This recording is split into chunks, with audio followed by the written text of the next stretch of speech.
और आज हम हैं खुशबू रानी के घर और आज हमारे साथ हैं खुशबू रानी के पिताजी। तो चलिए बेटे के वायरल होने के बाद पापा का क्या राय है इन्हीं से बातचीत करते हैं। जब नहीं मोनू वायरल हुए थे तब कितने लोग सपोर्ट करते थे कितने नहीं करते थे। जैसे कि आप देखे हैं वीडियो में मोनू कह रहे हैं पापा का हमारा सबसे बड़ा योगदान था। तो चलिए आज पापा भी हैं मम्मी जी हैं सबसे बातचीत करेंगे। चाची बहुत बहुत स्वागत है। क्या नाम था दानपाल। दानपाल कैसा लग रहा है चाचा जी आज बेटवा इतना वायरल हो गया? हमको बहुत अच्छा लग रहा है, बहुत खुशी मिली। हम इस चीज़ की कभी सोच भी नहीं सके थे कि हमारा बेटा हमारा इतना बड़ा नाम करेगा। और हमें इस चीज़ को लेकर के इतनी खुशी मिल रही है। प्रत्येक परिवार की पूरी फैमिली को बहुत ज़्यादा से ज़्यादा खुशी है कि हमारा बेटा आज इस मुकाम पर है। अब सिल्वर क्या कहते हैं बटन से कल परसों लेकर आए हैं। कल थोड़ा फोटो जश्न भी किए थे, केक भी काट के कुछ लोग आए भी थे। जहाँ लगी शादी का माहौल था, फिर मेरे भाई से खत्म हुई थी तो ले जाए। वैसे उसको बचपन से नाचने गाने की शौक़ है, आप ले जाओ तो वो ले गया। और फिर हम माने उसको बोले भाई ले आओगे जिम्मेदारी तुम्हारी है। क्योंकि भाई सभी की उम्र में सब बच्चे को हमारे 12 या 13 साल के थे। 12-13 साल की उम्र में ये संगीत की दुनिया में निकले। तो हमने उनको यही कहा था कि आप ले जाओ, मैं मंजूर है ठीक है ले जाओ, लेकिन ले जाना आपकी जिम्मेदारी है। तो कहीं बोले हमारा मास्टर मान लिया कि चलो ठीक है हम लेकर जाएंगे, लेकर आएंगे, अब आप अपने यहाँ पे छोड़ेंगे। तो बस यही संगीत की दुनिया में कभी पहला चरण रखने का सही था। और हम आज भी उनका भरपूर सपोर्ट करते हैं। हम नहीं, इस समय तो हमारे पूरे परिवार के लोग पूरा फुल सपोर्ट देते हैं कि तुम काम करो और मालिक करें कि आप थोड़ा और आगे जाओ। अभी इनकी मेहनत के ऊपर जितना जैसा कार्य करेंगे वैसे उनको कर पाएंगे। अच्छा चाचा, जब आपने इनको बचपन में सौंपा था कहीं न कहीं गांव वाले और बाहर वाले लोग सारे उल्टा सीधा करते हैं। पिटवा जब नौटंकी में नाचता होगा, उसके बाद साड़ी पहनता होगा, गांव वाले बाहर वाले अपने पड़ोसी लोग बहुत सारे ताना मारते होंगे कि बिटवा आपके नचनिए बन रहा है। बाद में ऐसे में ज़्यादा व्यवस्था नहीं करना पसंद की हम लोगों ने। तो वैसे भी अब हम इतने खुश हैं परिवार के साथ में, हमारे परिवार की खुशी है कि हम क्या बताएं कितनी खुशी। चाचा मोनू कितने साल की है? मोनू की उम्र लमसम मान के चलिए 21 साल हो गई। चाचा आप क्या करते हैं? ये मैं तो पहले गायकी करता था, बिरहा कजरी देवी गीत का। फिर बाद में हम लोगों के ज़माने में पैसे की कोई कीमत नहीं थी, गायक लोगों की कोई अहमियत नहीं थी। वो कहीं 100 मिलता था, कहीं 50 रुपये। इसमें हमारे परिवार का खर्च नहीं चल पा रहा था, तो हम राजगिरी का काम सीख लिए। तो आज भी हम राजगिरी ही करते हैं। वही राजगिरी के सहारे बच्चों को आज इस मुकाम तक लाए हैं। अब बच्चा वैसे मैं आपको एक चीज़ बता दें, मैं राजगिरी ही कर रहा था। हमारा बेटा हमको खाना लेकर गया था, दोपहर के टाइम पर खाना लेकर गया था। हमारे साथ में जो ढोल वादक था, अभी मैं गायकी कर रहा था, दिन में राजगिरी, रात में गायकी। मतलब हम संघर्ष करके लोगों को आज यहाँ तक ले आए हैं। तो इसलिए हमारा बेटा जो है वो खाना लेकर गया था लंच का। मोनू जो थी मोनू की हमारी बेटी जो है वो मेरे लिए खाना लेकर गए लंच का। तो हमारे साथ जो ढोलक बजा रहा था वादक हमारा, वो लंच में वहाँ मौजूद था। वो जब हमारे बेटे को देखा तो वो बोला कि अपना बच्चा हमको दे और हम स्टेज पर लेकर आएंगे, अब आप अपने यहाँ पे छोड़ेंगे। तो बस यही संगीत की दुनिया में कभी पहला चरण रखने का सही था। और हम आज भी उनका भरपूर सपोर्ट करते हैं। हम नहीं, इस समय तो हमारे पूरे परिवार के लोग पूरा फुल सपोर्ट देते हैं कि तुम काम करो और मालिक करें कि आप थोड़ा और आगे जाओ। अभी इनकी मेहनत के ऊपर जितना जैसा कार्य करेंगे वैसे उनको कर पाएंगे।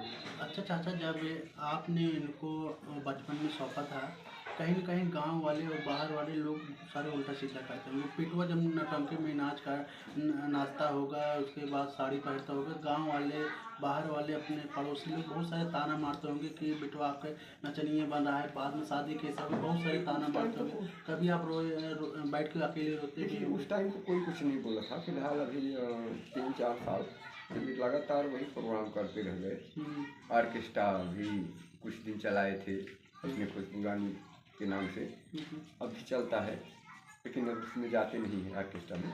हम्म, तो नौटंकी तो ये लगातार कर ही रहे हैं। बाद में यूट्यूब की दुनिया में आ गए। हम्म, तो जब यूट्यूब पे पहले भी हम लोग बोले थे इनको, तुम यूट्यूब की दुनिया में चले जाओ, जब आपका यही शौक है, नचना है, गाना है, संगीत करना है, तो हम आज करीब 4-5 साल से पहले से कह रहे हैं कि तुम वीडियो बनाओ और यूट्यूब पर बन जाओ, उसमें आपकी भविष्य बन सकती है। हम्म, तो माने नहीं भी अच्छा लग रहा है कि बाद में धीरे धीरे वीडियो बना के डालने लगे। पिछले साल एक इनका मूड कैसे बदल गया कि अब चले गए स्टूडियो पर, वहाँ से अच्छा चाचा, ये जैसे कि लोग इनको ताना मारते नहीं हैं, इनके तथन आपने कभी मना होना कि नहीं, बहुत सारे लोग ताना मारे थे? ऐसा है, मना तो कभी नहीं किया, लेकिन हम और मेरे पत्नी आपस में विचार करके कभी कभी रोया करते थे। कभी कभी ऐसे कि विचार करके करते थे कि लोग ऐसा कर रहे हैं, लोग ऐसा कर रहे हैं, क्या करें, कुछ समझ में नहीं आ रहा है। तो हमारे मन में ये आया कि हम इसकी शादी कर दें। हम दोनों सामने बैठ के पति पत्नी यही विमर्श लिए कि शादी कर दें। हाँ, क्योंकि लोग कहते हैं छक्का है, वो बहुत हाँ, सारे जी, लोग जी, सुनने जी, मतलब जी, जी। कभी आप ऐसे बोले हैं कुछ लोग? और देखिए, हम कितने लोगों का नाम तो ले नहीं सकते हैं। बोले हैं नहीं, आप सुने हैं नहीं आप? हम लोगों के सामने ही बोले हैं। हमारे कुछ रिश्तेदार लोग थे। हाँ, वो क्या बोले थे? हैं, ये इनकी शादी नहीं होगी, ये खुद ही लड़की है, हिजड़ा है, इनकी शादी नहीं होगी। हमारे पड़ोस में भी लोग बोले हैं तो ऐसी बात है, हमारे घर में हमारे परिवार में एक हिजड़ा है, उसकी शादी नहीं होगी। यही बात सब लेकर हम दोनों प्राणी जो है पति पत्नी आपस में विचार किए हुए कि इनकी शादी करो और सबको पता चल जाएगी लड़का है कि लड़की है। बस किसी भी का विचार भी है, जबकि वो मना भी कर रहे थे कि मैं शादी नहीं करूँगा। तो हम लोगों ने इनको दबाव दिया, अगर तुम नहीं करोगे शादी तो हम छोटे वाले बेटे की शादी कर देंगे। तो इनके मालिक मंदिर मास्टर ने उनको और इनके पार्टी के लोगों ने समझाया बुझाया कि भाई छोटे की शादी हो जाएगी तो लोग यह कहेंगे छोटे की शादी हो गई, बड़ा वाला क्यों नहीं शादी हुई, तो आपका जो है कि क्लियरिटी कर लोग मान लेंगे कि ये हिजड़ा है।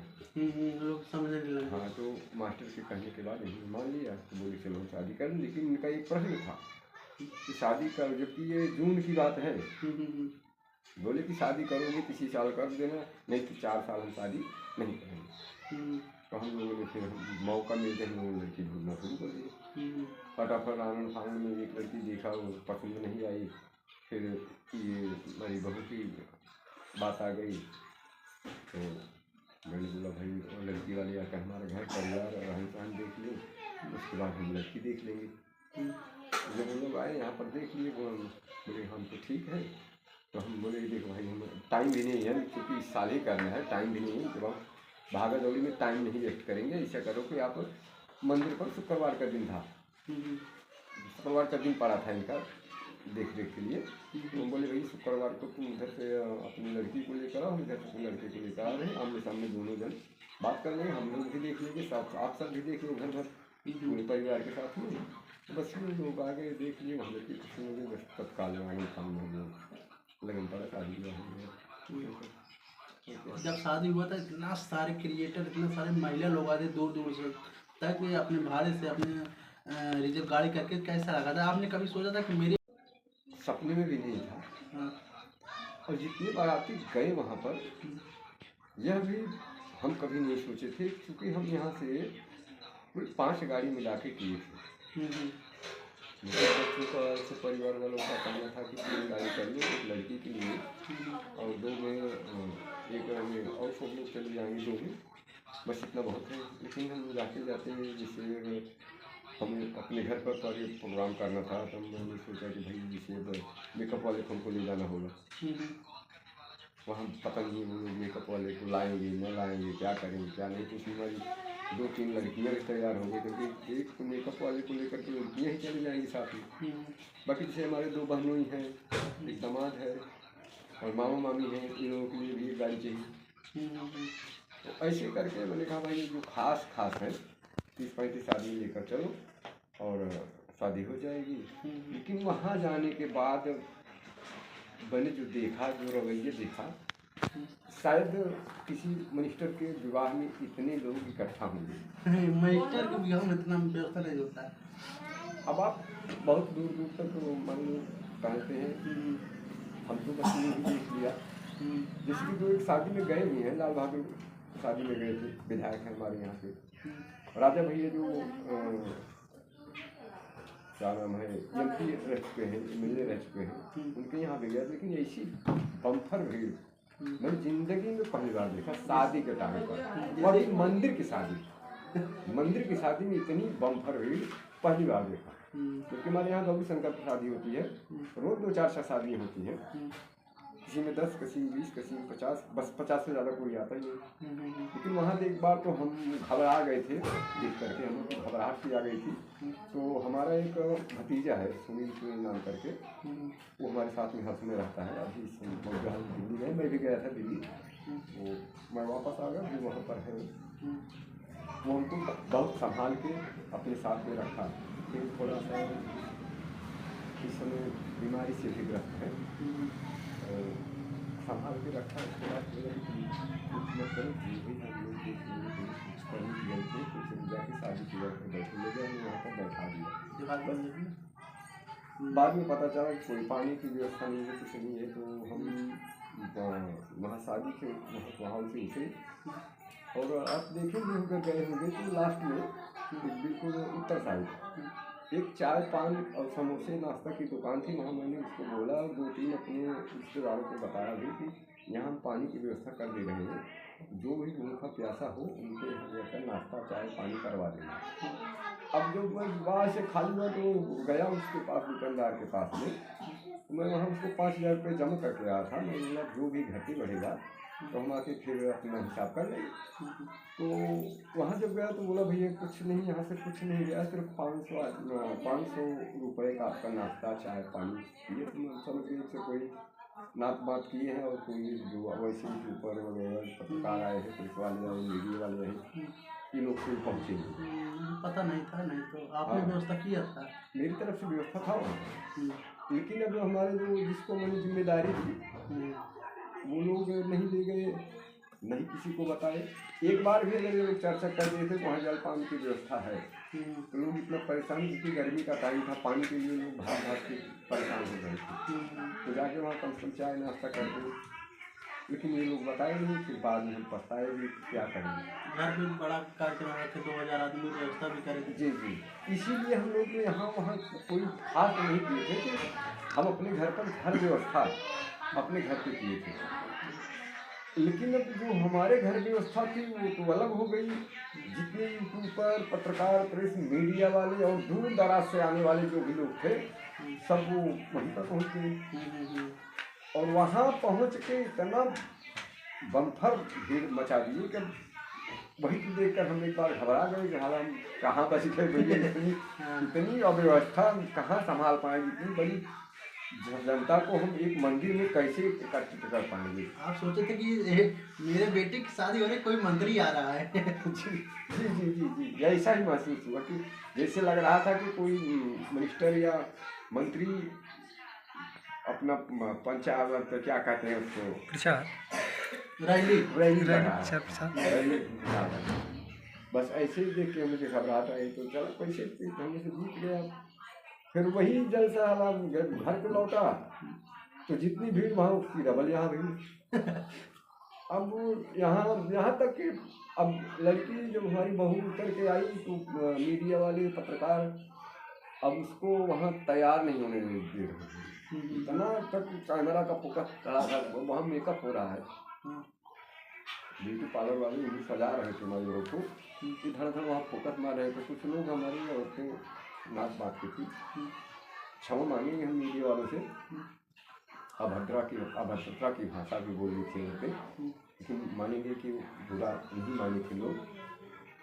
लेकिन ऐसा किसी के साथ नहीं बोलना चाहिए, औरतों को थोड़ा क्षमता रखना चाहिए। कोई भी है भाई, पत्रकार हैं, आए हैं, मीडिया वाले हैं, वो देखना चाहते थे और कहीं न कहीं मीडिया वालों की भी गलती। और भाई अब तो अभी वहाँ मेकअप हो सामने तो आएंगे, मेकअप करा के अंदर से बाहर आएंगे, तो आप जितना चाहेंगे उतना शूट कर लीजिएगा। लेकिन उसी जगह हमारे घर में जो औरतें आई थी, मेरी नाक बात के और चाहे मेरी बहन ही क्यों ना हो, कुछ भी हो, लेकिन अभद्रता की भाषा नहीं बोलना चाहिए था लोगों को। नहीं, कहीं कहीं गलती होती थी चाचा। हाँ। जैसे कि जब ये शादी हुआ था, शादी